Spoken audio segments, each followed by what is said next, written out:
Christmas వేడుకల్లో పాల్గొన్నారు TDP మాజీ మంత్రి నారాయణ, రమాదేవి దంపతులు. నెల్లూరు సంతపేటలోని సెయింట్ జోసెఫ్ చర్చిలో వారు ప్రత్యేక ప్రార్థనలు నిర్వహించి ప్రజలందరికీ శుభాకాంక్షలు తెలిపారు. సాటి మనుషుల పట్ల ప్రేమ, సమస్త జీవులపై కరుణ కలిగి ఉండే జీసస్ బోధనలను పాటించడమే క్రిస్మస్ పండుగకు అసలైన అర్థమని నారాయణ వివరించారు. యొక్క శుభాకాంక్షలు. ఈరోజు యేసుక్రీస్తు యొక్క జన్మదినం.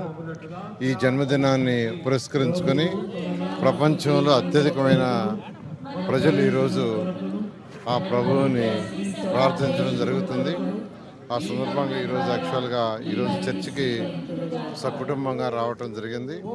ఆ ప్రభువుని ప్రార్థించి వారి యొక్క ఆశీస్సులు తీసుకోవటం జరిగింది.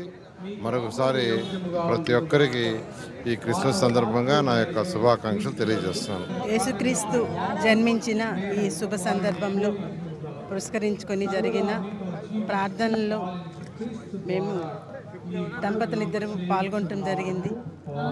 వారి యొక్క